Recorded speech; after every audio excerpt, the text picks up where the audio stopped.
Our governments may fall, but our people remain the same. Our people remain committed to the same values, to the same morals, to the same moral laws, regardless of whether there's a government over them to enforce that. But that's not the case with you. Even though you're trying to impose your value system all around the world, when things become difficult in your own societies, you abandon your principles, you abandon your values. They're insufficient for preserving the security and the stability and the tranquility of your societies. They're insufficient. They're inadequate for that. So that alone, along with many, many other things, that alone shows me the inferiority of your value system, the inferiority of your belief system, and the superiority of Islam. And your belief system, your enlightenment values, are extremely selectively applied in your society throughout your history. They apply to some people and not others. It's like in George Orwell's Animal Farm. Some people are more equal than others in your society. Your value system is not evenly applied. I mean, there's obvious examples everyone knows about. But just look at democracy, for example. You want democracy all around the world, supposedly. You say that you want democracy all around the world, so-called. But you don't even apply democracy. Let's just, for the sake of argument, let's pretend that you have a democratic system in the United States, and it's an actually healthy, functioning democratic system, which is obviously not the case. But let's just, for the sake of argument, pretend that it is. You don't believe that democracy is important, for example, in the private sector. You don't believe that businesses, that companies, that corporations should be democratic. Your belief in the supremacy of democracy does not extend to the private sector. Corporations don't have to be democratic, do they? In fact, corporations are sacrosanct. It's sacrilegious to say that there should be any intervention in the private sector to make it actually accountable to the population, accountable to the public, accountable to the workers. And anyone who even talks about something like that, anyone who even suggests that companies and corporations should be democratic. Right, welcome back again to the channel. Thanks for making this channel a stopover today. Thanks for coming. Thanks for always being here. Thanks for those who are subscribing and for those who have always been here watching me and supporting me. I really do appreciate. Now, Shahid BOLSEN is exposing some truths here, and today I'm hosting him.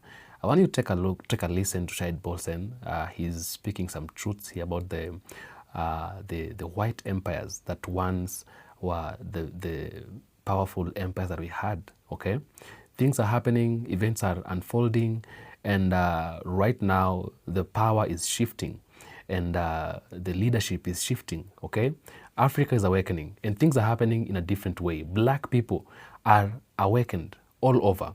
Okay, the Black Americans and the African Americans that used to be booed, used to be hooed by the white Americans, are beginning now to do things in a different way and to change everything. Yeah, so this man always speaks the truth. I love listening to Shahid BOLSEN, and I love addressing everything that Shahid BOLSEN tries to bring upon. And right now, I have a very interesting video from Shahid BOLSEN. He's speaking about the white empires, the empires that have been ruling, yeah, the empires that have called themselves the huge empires, some years and many years, the empires that have ruled upon us, and exposing some truths that is shaking, yeah, the American empire at most. So I want you to take your time, listen to Shahid BOLSEN, and then have your thoughts shared with me in the comment section. But before that, I'm going to ask you to subscribe this channel. If maybe you're watching me for the first time, for the returning subscribers, I really do appreciate you. Okay, now as you're watching this video, prepare your thoughts. Have them shared with me in the comment section. I'll do my best to make sure I read all of them and give a response where possible. But until then, let's take a look at the video. Inferiority of your value system, the inferiority of your belief system, and the superiority of Islam. And your belief system, your enlightenment values, are extremely selectively applied in your society throughout your history. They apply to some people and not others. It's like in George Orwell's Animal Farm. Some people are more equal than others in your society. Your value system is not evenly applied. I mean, there's obvious examples everyone knows about. But just look at democracy, for example. You want democracy all around the world, supposedly. You say that you want democracy all around the world, so-called. But you don't even apply democracy. Let's just, for the sake of argument, let's pretend that you have a democratic system in the United States, and it's an actually healthy, functioning democratic system, which is obviously not the case. But let's just, for the sake of argument, pretend that it is. You don't believe that democracy is important, for example, in the private sector. You don't believe that businesses, that companies, that corporations should be democratic. Your belief in the supremacy of democracy does not extend to the private sector. Corporations don't have to be democratic, do they? In fact, corporations are sacrosanct. It's sacrilegious to say that there should be any intervention in the private sector to make it actually accountable to the population, accountable to the public, accountable to the workers. And anyone who even talks about something like that, anyone who even suggests that companies and corporations should be democratic, will be persecuted. I mean, look at the struggle that organized labor had in the United States. Coal miners were literally bombed from the sky when they tried to organize and have and secure their rights and have some kind of democratic representation with the coal companies. When just now, when the railway workers were wanting to strike for better wages, for more humane working conditions, more rational and reasonable and fair workloads that would actually help to guarantee the safety of those trains, Joe Biden and the government prohibited them from striking. Where's the democracy? Because you don't mean the things that you say. You don't mean the values that you espouse. You don't mean it. If you meant it, then you would apply it across the board. You would apply it to everybody in all institutions and all dimensions of your society. It would be applied everywhere, but it's not.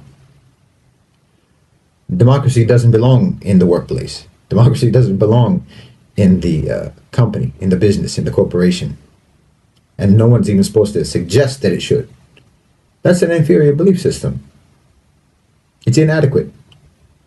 It's inadequate for building a civilization, for building a cohesive society. Because look, the only group identity, the only sort of group identity that makes any sense at all, it's not racial, it's not ethnic, it's not nationalistic, not even based on language or shared culture or shared heritage. None of that makes any sense as a shared group identity.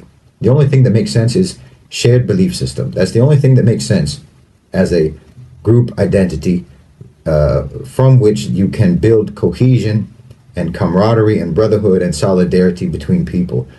Only belief system. You can have a certain skin color and have nothing whatsoever in common with other people who have that skin color. You can have the same language and certainly have nothing in common whatsoever with someone who speaks the same language. You can, I'm German Irish. What do I have to do with all of the other people in the world who were German Irish? Just because we're German Irish, we have nothing in common. And yet I have more in common with a Muslim from Mali, with a Muslim from Indonesia, with a Muslim from Morocco, with a Muslim from China, from Chechnya. I have more in common with them immediately, instantly, effortlessly. We have the same frame of reference. We have the same moral code. We have the same belief. We admire the same people. Our heroes are the same heroes. Our role model is the same role model. I have more in common with them than I have with someone whose belief system is different from mine, but who looks like me, or who speaks my language, or who comes from my country. That doesn't create solidarity, and there's no reason why it should. Solidarity should be based on shared belief. People who share class identification, that makes some sense, but it's very narrow. It's not deep, it's not that meaningful. It's sort of ad hoc. You can have class solidarity on an ad hoc basis, meaning you can have solidarity with other people in the working class, other people who are poor, or if you're on the other end of the spectrum, other people who are rich, because you have shared material interests. Those things are not identity markers that make any sense for building group solidarity, group cohesion, group identity, and sense of brotherhood and fraternity and togetherness and unity. And, this is why in the West you have, popping up all the time, all of these various identity groups, instead of, well, we all believe in Western values. We all believe in Enlightenment values. You don't have any set of civilizational values that actually build real solidarity and cohesion among your people. Because even the beliefs that you have, even the values and the beliefs that you have are incoherent and are divisive by nature. They breed division by nature. You don't have a standard of beliefs that everyone can follow for what is moral and what is immoral, what's right, what's wrong. You don't have that. What kind of a society doesn't have an agreement on what's right and wrong? How can you have a cohesive civilization when you're not even all in agreement about what's right and what's wrong, what's good and bad? I mean, if you want to, if you don't want to put it in the religious terms of what's righteous and what's sinful, it doesn't matter. What's moral and what's immoral? There's no agreement among you people. So how can you have cohesion? How can you have real brotherhood and solidarity as a people? You have all of these various fake identity groups on superficial identity markers popping up all the time. You have, white nationalists. You have male supremacists, female supremacists, feminists, red pill, and then you have, even beyond that, you have people who identify themselves literally by the brands that they buy. I'm an Apple person. I'm an Android person. I buy Dolce & Gabbana. I like Nike better than Adidas. I support the Knicks. I support the Broncos. I support, the Dodgers, whatever it is. Because you don't have anything else to build a real sense of community among your people, among your so-called civilization. Because you're not in agreement about anything. So how can there be cohesion? And you can say, that there's cohesion in the beautiful diversity of beliefs, but okay, you can have, that's where you're confused. You can have cohesion, you can have brotherhood, you can have solidarity among a diversity of races, a diversity of ethnicities, a diversity of skin colors, a diversity of heritage, diversity of cultures, as long as there's a shared belief system, shared moral values. But you can't have a diversity of moral values. That's not going to work. That will only create tension and friction in the society. There's no way that can work. That's a civilizational failure. But this never happened in the Muslim world. Alhamdulillah, the Muslims are solid. We're all agreed. The only people that you'll ever find in the Muslim world who are confused about what's right and what's wrong are people who are influenced by the West. Doesn't that tell you something? Doesn't that tell you about your culture? Doesn't that tell you about your beliefs? Doesn't that tell you about your values? Doesn't that tell you about your civilization? That anyone who is influenced by your civilization becomes confused about morality? But any normal rank and file Muslim, from, like I said, from Morocco to China to Brunei, to Bosnia, to Turkey, to Saudi Arabia, to Lebanon, to Egypt, to Sudan, we're all in agreement about what's right and what's wrong. We're all in agreement about what's moral and what's immoral, what's righteous and what's sinful. We all agree. The rank and file, the normal average Muslim has no confusion about what's morally right and what's morally wrong. The largest single cohesive identity group in the world, with a shared identity that's actually deep and profound and meaningful. That's not the case for people outside of the Muslim belief system. It's not even the case among Christians. Among Christians, there's a wide variety of beliefs among Christians. Maybe you'll find it among Jews. But even then, there's a serious question about who qualifies to even be called a Jew among Jewish people. For example, there's many Jews who are atheists, which doesn't make any sense to me. But what do they have in common with an Orthodox Jew? So even for you to believe in the supremacy of your belief system is already irrational. Your belief system does not lend itself to solidarity. Your belief system doesn't lend itself to cohesion. It doesn't lend itself to a group identity. And that's why it's never really been enough. Your belief system cannot actually create a cohesive identity for a large group of people. Everybody in the society is looking for some way to find an identity and then to expand that into some identity group so that they can have some sense of belonging. That's a type of struggle that Muslims never experience, because we have a sense of belonging wherever we go in the world, because we can go into any Muslim community and belong. I could go from China to Latin America and find Muslim communities where I would belong and where the people there would resonate with me and I would resonate with them, and we would understand each other and we would be able to relate to each other and we would feel brotherhood for each other. You can't say the same. You couldn't fill a room with random Europeans from France, from Germany, from Romania, from England, and then from America, from Australia, from Canada. You couldn't fill a room with random Westerners and have them all agree on what's morally right and what's morally wrong on any issue. And the people, and whoever agrees, whatever two people agree on something will disagree on something else if it's a moral issue, because your basic moral belief has become that nothing is right and nothing is wrong. Well, how are you going to survive as a society? How are you going to survive as a civilization when you have a belief like that?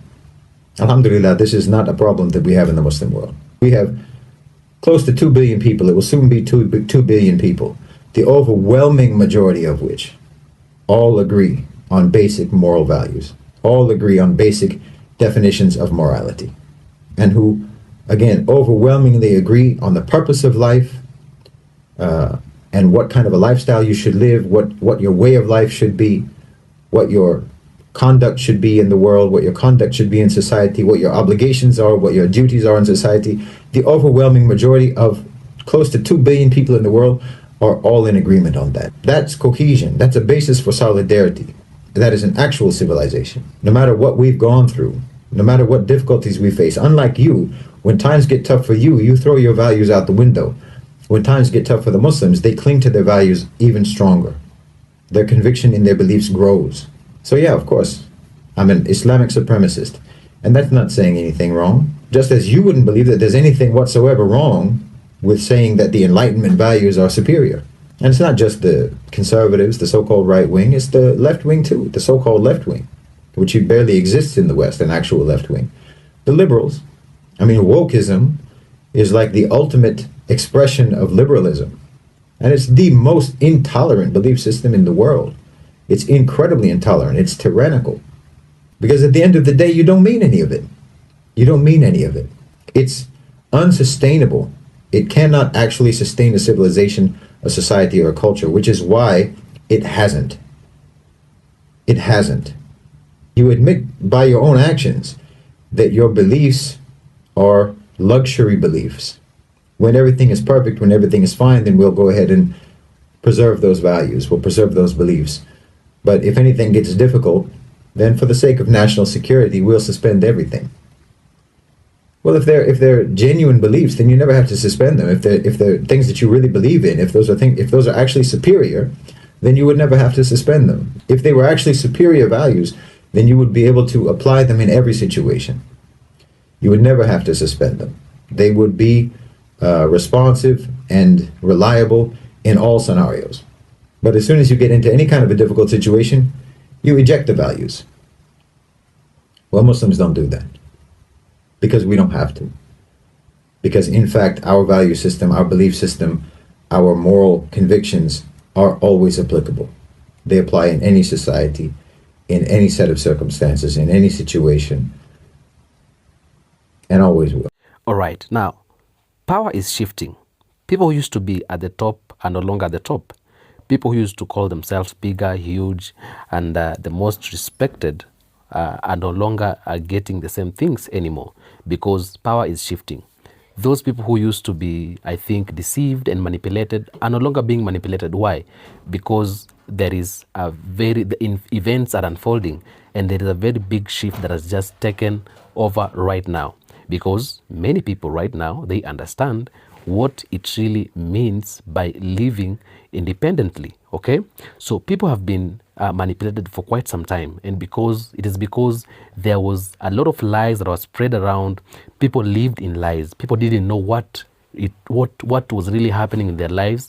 They never knew themselves because the history was hidden. Okay, now because the history was hidden from them, it was easy for them to be manipulated because they were made to believe they are a certain kind of people, the people which they really were not. Okay, and that is what has been happening for years amongst the black people and even the white people, because the white people who used to manipulate the black people, they didn't know their history, because the rich white people manipulated the poor white people to develop and create hatred between them and the black people, because they were trying to prevent black people from becoming a certain kind of people. Okay, but now a lot of white people who are manipulated and deceived, they have now come to understand the truth. Okay, and many of them, you will hear them coming out and saying, you are lied to. This is not isn't our history. This is not what we were supposed to be doing. This is not who we are. We are different people. We were supposed to be taught differently and to be given different analogy of ourselves. Okay, black people, on the other hand, they now understand who they really are. They were called poor. They were called uncivilized. They were called illiterate. They've come to realize they were not poor. They weren't uncivilized. Okay, they were even most civilized people, and even some cultures of the white Americans or the white community was borrowed from them. Okay, they've come to realize that they were not illiterate as though they were referred to as. Okay, and by doing that, by knowing the truth, they say you can never defend yourself or protect yourself or really stand firm on the things you're doing if you don't know who you really are. Okay, so black people were manipulated and deceived because they didn't know who they were. But right now, the existing generation understands who they are. And for you to manipulate or deceive an existing generation, it has become something very difficult. And that is why now power begins to shift. The empires begin to fall, okay? Because for quite some time, these existing empires, they have ruled over other people, but ruling over them in a bad way. You see the empires being built on lies, being built on genocide, being built on oppression and all that. It is said that a time is come when all these empires will come to fall. Now, the empires are falling. The black people are beginning to now understand everything. There is an awakening, that has cut across all the black people globally. And right now, things are happening in a different way. So, things will change. It is just the beginning. And the fall of empires that are built on lies and genocide and many other things, unaliving people and all that, is inevitable. Nobody is going to do anything about it. Nobody can save these countries. Nobody can save these empires, because we had great empires. They fell. They are not important or special not to fall. If they did it wrongly, they're going to fall someday, and their fall is inevitable.